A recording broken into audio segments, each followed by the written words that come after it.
Right to health को लेकर राजस्थान में डॉक्टरों और सरकार के बीच तकरार और तेज हो गई है। राज्य के डॉक्टरों ने मंगलवार को भी इस बिल के खिलाफ पूरे राज्य में जोरदार प्रदर्शन किया। सबसे ज्यादा हंगामा राजधानी जयपुर में देखने को मिला, जहां राइट टू हेल्थ बिल के विरोध में प्रदर्शन कर रहे डॉक्टरों और पुलिस के बीच झड़प हो गई। ये झड़प तब हुई जब डॉक्टर विधानसभा की ओर जा रहे थे।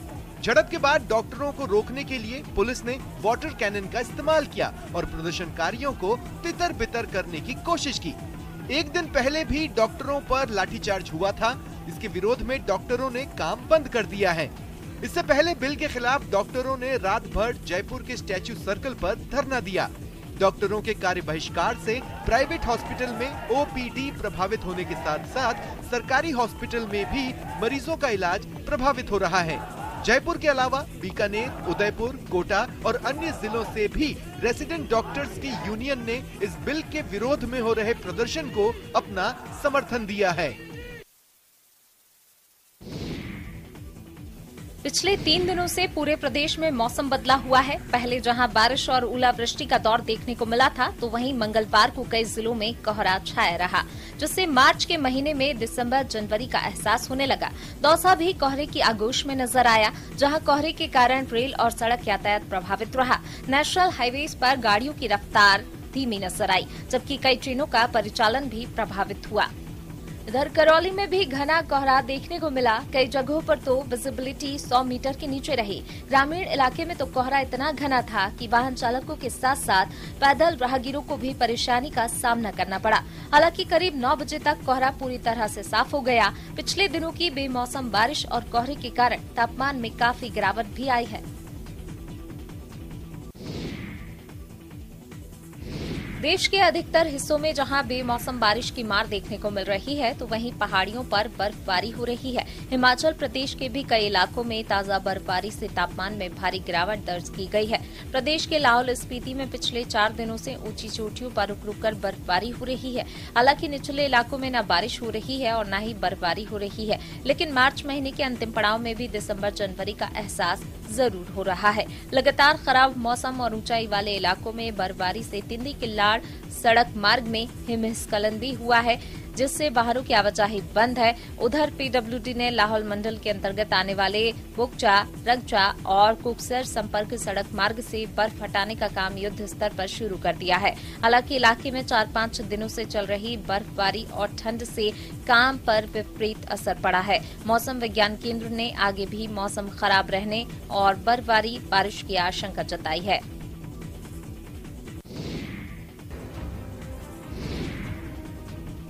सड़क से लेकर खेत, खलिहान, मकान, दुकान तक पानी ही पानी। कहीं ओले गिरे तो कहीं आफत। मध्य प्रदेश के कई जिलों में ऐसी ही तस्वीरें देखने को मिली।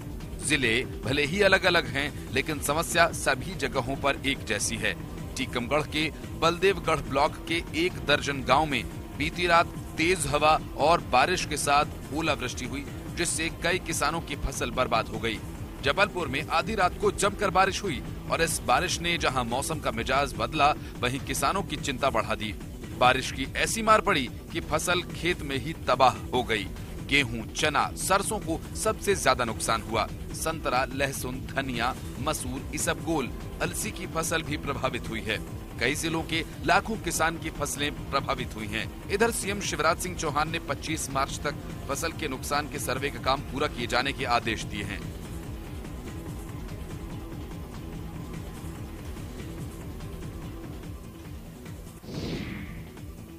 गणगौर का पर्व राजस्थान की लोक संस्कृति में मानो रचा बसा है। वैसे गणगौर का मुख्य पर्व 24 मार्च को है, लेकिन होली के अगले दिन से ही इस त्योहार की शुरुआत मानी जाती है। एक पखवाड़े से भी ज्यादा चलने वाले इस त्योहार के दौरान महिलाओं का उत्साह भी देखते ही बनता है। राजसमंद जिले में गणगौर पर्व पर महिलाएं और कन्याएं एक अनोखी परंपरा का निर्वहन करती हैं, जो बेटी बचाओ का संदेश देती है। रियासत काल से चली आ रही इस परंपरा को सेवरा कहते हैं। होली जलने के दिन शाम से ही कुंवारी कन्याएं और महिलाएं झुंड बनाकर आसपास के बगीचों में जाती है। वहां पर कलश पर कई प्रकार के फूलों से सेवरा सजाती है। महिलाएं, बालिकाएं अपने परिवार की सुख समृद्धि की कामना करती है। इसके बाद मां गौरी के गीत गाती हुई ये कन्याएं अपने सिर पर सेवरा उठाकर मोहल्ले में ले जाती है। मोहल्ले के मुख्य चौराहे पर सभी सेवरा कलश रखकर घूमर देकर परंपराओं का निर्वहन करती हैं। इस दौरान कन्याएं हंसी ठिठोली के गीत भी गाती हैं। समय के साथ कई परंपराएं लुप्त हो रही हैं, लेकिन गणगौर पर सेवरा की परंपरा अभी भी कायम है। चैत्र नवरात्र को लेकर मां के भक्तों में खासा उत्साह है। मातृशक्ति की आराधना के इस महापर्व के दौरान माता के मंदिरों में भक्तों की भारी भीड़ उमड़ रही है। जैसलमेर के तनोट माता मंदिर में भी भक्तों की अगाध श्रद्धा है। पाकिस्तान से सटी सीमा पर बना तनोट माता का यह मंदिर अपने आप में अद्भुत है। ये मंदिर श्रद्धालुओं की आस्था के केंद्र के साथ साथ भारत पाक के बीच हुए 1965 और 71 के युद्ध का गवाह भी है। जैसलमेर बॉर्डर पर पाकिस्तानी सेना को पस्त करने में तनोट माता की भूमिका बड़ी अहम मानी जाती है। मान्यता है कि तनोट माता के आशीर्वाद के बल पर भारतीय सेना के जवानों ने पाकिस्तान की सेना को खदेड़ दिया था। 1965 की लड़ाई में पाकिस्तानी सेना की तरफ से गिराए गए करीब 3000 बम भी इस मंदिर पर खरोंच तक नहीं ला पाए। यहाँ तक कि मंदिर परिसर में गिरे 450 बम तो फटे तक नहीं। इस घटना के गवाह के तौर पर आज भी मंदिर परिसर में 450 तोप के गोले रखे हुए हैं और यहाँ पर आने वाले श्रद्धालुओं के लिए भी ये आकर्षण का केंद्र है। भारतीय सेना की एस ऑफ स्पेड्स डिवीजन ने राजौरी के एएलजी ग्राउंड राजौरी मैराथन का आयोजन किया। Fit India drug free India के बैनर तले आयोजित इस कार्यक्रम का उद्देश्य स्थानीय लोगों को दौड़कर अपनी सेहत में सुधार करने के लिए प्रेरित करना था। 25 इन्फेंट्री डिवीजन के general officer commanding major general YS Ahlawat ने झंडी दिखाकर मैराथन को रवाना किया। 10 किलोमीटर और 5 किलोमीटर की दौड़ के 2 कार्यक्रमों में 750 से अधिक लोगों ने हिस्सा लिया। प्रत्येक श्रेणी और उप श्रेणी में कई नकद पुरस्कार भी प्रदान किए गए। सभी फिनिशर्स को सर्टिफिकेट, मेडल और कैंपेन मर्चेंडाइज से सम्मानित किया गया। मैराथन का आयोजन नशीली दवाओं के दुष्प्रभावों के बारे में नागरिकों को जागरूक करने के लिए किया गया था।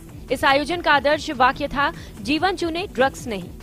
750 से अधिक लोगों ने नशा मुक्त जीवन जीने और नशा मुक्त समाज बनाने के मकसद का संकल्प भी लिया। नागरिकों ने भी प्रतिज्ञा पर हस्ताक्षर किए। जम्मू कश्मीर के पुलवामा में युवा कारवा नामक कार्यक्रम का आयोजन किया गया, जिसमें प्रदेश के युवाओं ने कई शानदार सांस्कृतिक कार्यक्रम प्रस्तुत किए। दरअसल अवाम की आवाज नाम के NGO युवाओं की समस्याओं पर चर्चा करने के लिए सार्थक जुड़ाव कार्यक्रमों की एक श्रृंखला शुरू की है। इसके तहत इस कार्यक्रम का आयोजन किया गया। आयोजकों ने कहा कि इस कार्यक्रम का उद्देश्य अहिंसा को बढ़ावा देना और इस क्षेत्र में युवाओं को सशक्त बनाना है। कार्यक्रम को लेकर युवाओं में जबरदस्त उत्साह देखा गया। सांस्कृतिक प्रस्तुतियों से युवाओं ने जहां अपनी प्रतिभा का जादू बिखेरा, वहीं सामाजिक मुद्दों पर भी सार्थक चर्चा की गई।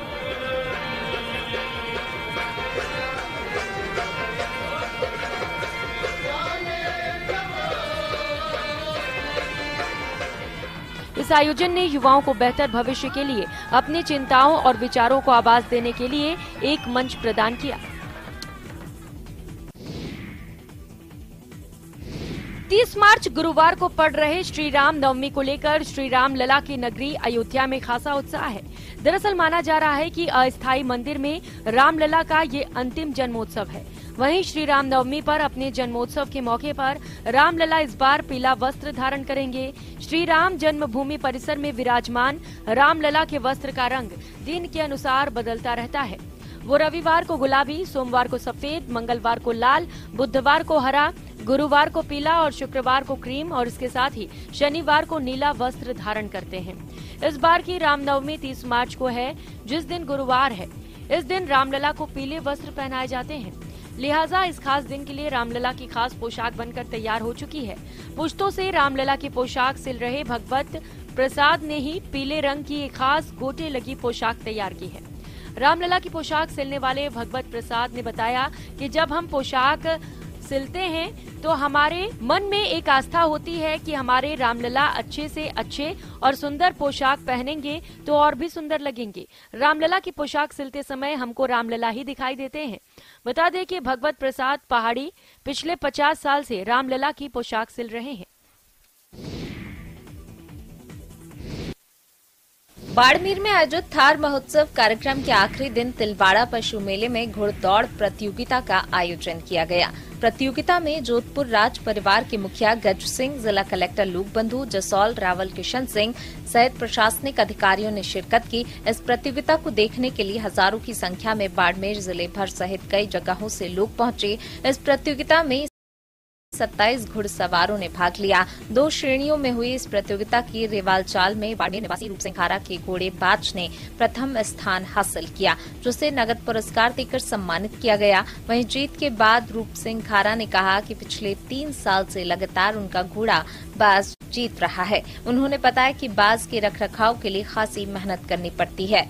मल्लिनाथ जी की कृपा से और सभी आप जैसे भाई बहनों की सबकी दुआएं से मेरा घोड़ा तीसरी बार प्रथम स्थान प्राप्त कर रहा है इसी मेले में। इसके अलावा यही बात, इससे अलावा मैंने 2 घोड़े मेरे पास और अलग रह चुके हैं, वो भी कई बार 2 बार वो भी प्रथम रह चुके हैं इसी मेले में। जैसे बाज की पंखे बाज जिसी तरह उड़ान भरता है उसी तरह चलता है, तब ये मेरा घोड़ा भी उसी बाज की तरह उड़ान भरता है।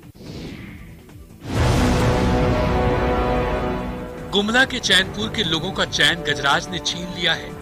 बुकमा सदान गांव में इन मासूम लोगों को देखिए, इनके टूटे आशियाने को देखिए। जब ये लोग गहरी नींद में थे तब इनके दरवाजे पर गजराज ने दस्तक दी और फिर ऐसी तबाही मचाई कि चेहरे उदास हो गए, सिर से छत का साया उठ गया, अनाज को ऐसा चट किया कि अब ये लोग दाने दाने को मोहताज हैं, मदद की आस में नजरें टिकाए हैं।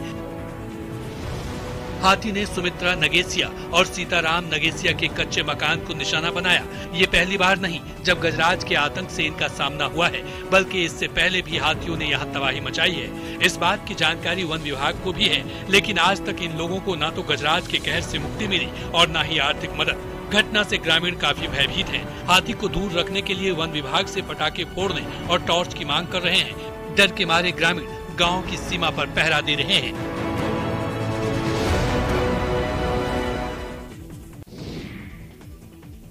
चंद सेकंड और 85 मीटर का टावर मिल गया धूल में। तस्वीरें गुजरात के सूरत की हैं, जहां उत्तरायण पावर स्टेशन का कूलिंग टावर सिर्फ 8 सेकंड में जमींदोज कर दिया गया।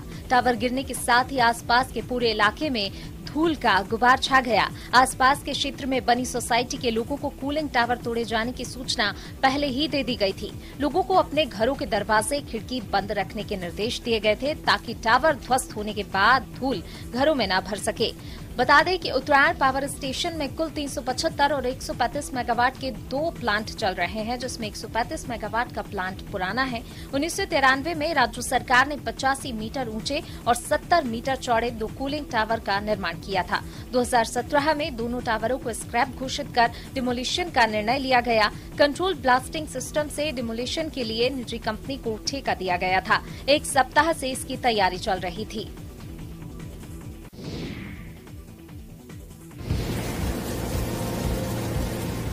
बांका में रजौन प्रखंड के उपरामा गांव को प्रगतिशील किसानों का गांव कहा जाता है। यहाँ के किसान तकनीक और मानसून आधारित खेती के लिए जाने जाते हैं। इस बार यहाँ के कुछ किसान मल्टी क्रॉप थ्रेसर लाए हैं, जो आकर्षण का केंद्र बना हुआ है। ये थ्रेसर दूसरे थ्रेसर से अलग है। अब तक सामान्य थ्रेसर से कुछ रबी फसलों की ही थ्रेसिंग होती थी, लेकिन इससे धान, गेहूं, दलहन, तिलहन और मक्का तक की थ्रेसिंग हो जाती है। यही नहीं, इस थ्रेसर में नई तकनीक के चलते जो फसल तैयार होकर निकलती है, उसकी साफ सफाई में भी आसानी होती है। इसके अलावा ट्रांसपोर्टिंग में भी सुविधा होती है। इस थ्रेसर में सैकड़ों एकड़ की फसल चंद घंटों में ही तैयार कर ली जाती है। अभी तक इस मशीन का इस्तेमाल पंजाब और हरियाणा जैसे राज्यों में ही होता था, लेकिन अब ये बिहार में भी आ गया है।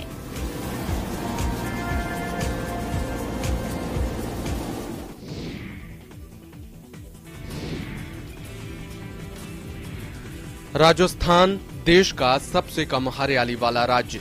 देश के दूसरे राज्यों में 33% क्षेत्र पर हरियाली जरूर मानी गई, तो राजस्थान में 2010 से हरियाली 20% क्षेत्र तक पहुंचाने की कोशिश की जा रही है। पिछले 13 वर्षों में अरबों रुपए खर्च कर दिए गए। हर साल करोड़ों पौधे लगाए गए, लेकिन प्रदेश में हरियाली बढ़ने की बजाय घट रही है। जब तक पौधे लगाने पर नंबरिंग सिस्टम न हो, जब तक संबंधित अधिकारी की जवाबदेही तय न हो और जीवित रहने की जवाबदेही हो कि कितने प्रतिशत पौधे जीवित रहने चाहिए, ये कानून में प्रावधान होना चाहिए। 21 मार्च को विश्व वानिकी दिवस मनाया जाता है। इस मौके पर देश के सब राज्य अपनी अपनी उपलब्धियां गिनवाते हैं, लेकिन राजस्थान में हालत खराब है। इतनी कि इस बार प्रदेश के वन विभाग को विधानसभा में मानना पड़ा है कि सूबे में हरियाली घटी है। ग्लोबल वार्मिंग का असर अब साफ दिखने लगा है। जलवायु परिवर्तन के असर भी दिखने लगे हैं। प्रदूषण दिनों दिन बढ़ रहा है, लेकिन ये समस्या है कि इन हालातों पर काबू पाने के लिए इंसान की इजाद की गई कोई तकनीक कारगर नहीं है।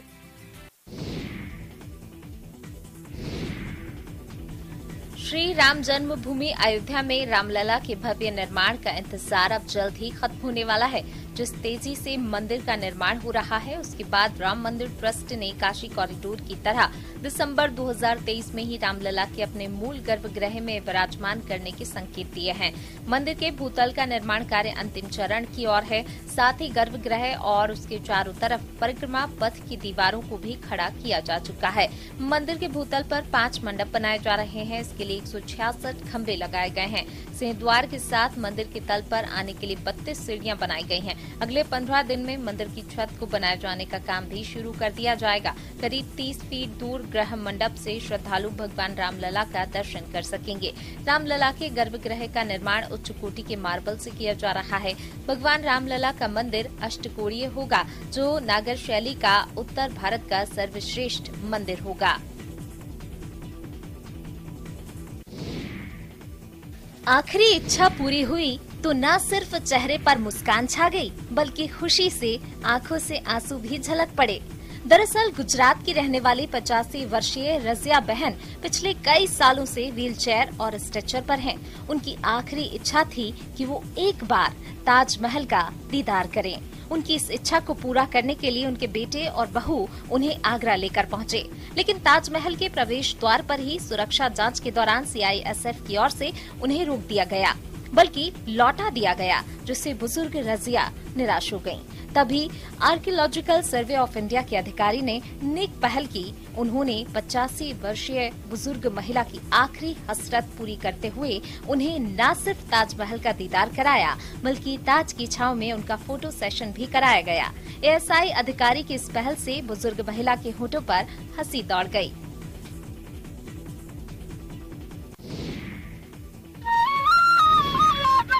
सासाराम के चितौली गांव के रहने वाले सुंदरिका हर मायने में खास है। हाथों में बांसुरी और चेहरे पर मुस्कान वाले जिस शख्स को आप देख रहे हैं, वो जब बांसुरी बजाते हैं तो उन्हें सुनने वाले सुनते ही रह जाते हैं।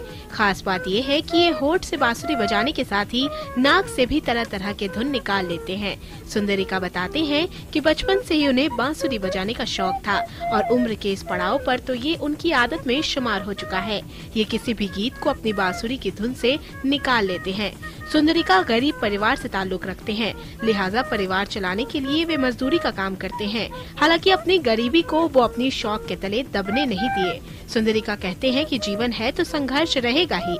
सुंदरिका को अगर प्रशासन की तरफ से कुछ मदद मिल जाए तो इसमें कोई दो राय नहीं की ये प्रदेश के साथ साथ देश का मान भी बढ़ाएंगे, क्योंकि इनकी प्रतिभा बहुत ही खास है।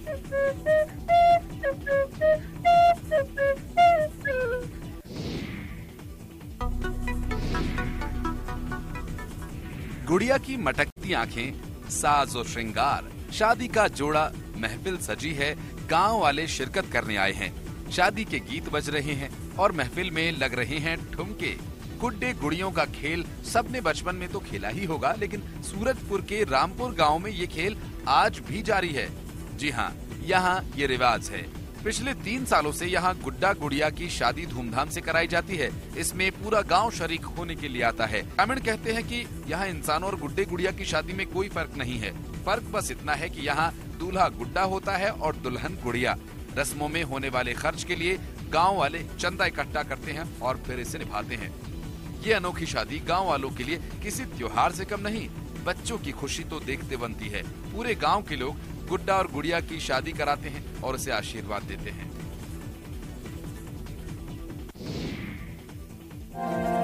ऊपर नीला आसमां, नीचे लाल पलाश के फूल। ये मनोरम दृश्य है गिरिडीह के बरमसिया का। इस जगह को मिनी कश्मीर भी लोग कहते हैं। ये पूरा इलाका पलाश के फूलों से पटा पड़ा है। इस पर जब लोगों की नजर पड़ती है तो लोग इसे निहारते ही रहते हैं।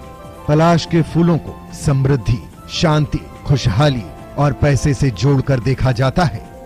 पलाश के फूलों को परसा, टेसू जैसे कई नामों से जाना जाता है। पलाश के फूल नकारात्मकता को हटाने में कारगर होते हैं, लिहाजा इसे लोग घर में भी रखते हैं। पलाश का फूल उत्तर प्रदेश और झारखंड का राज्य पुष्प है। लाल फूलों वाले पलाश का वैज्ञानिक नाम ब्यूटिया मोनोस्पर्मा है।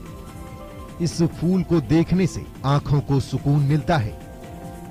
कभी मौका मिले तो गिरिडीह के बरमसिया जरूर जाइएगा। मन और आंख दोनों को बड़ा ही सुकून मिलेगा।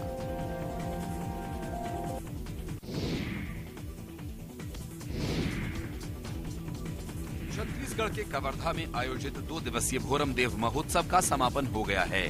समापन से पहले जिले के अलग अलग सिद्धपीठ मंदिरों के पुजारियों ने मंत्रोच्चार के साथ विधि विधान से पूजा अर्चना कर कार्यक्रम की शुरुआत की। समापन समारोह में लोक गायिका अलका चंद्राकर ने पारंपरिक गीत कर्मा, ददरिया और जसगीत से समा बांध दिया।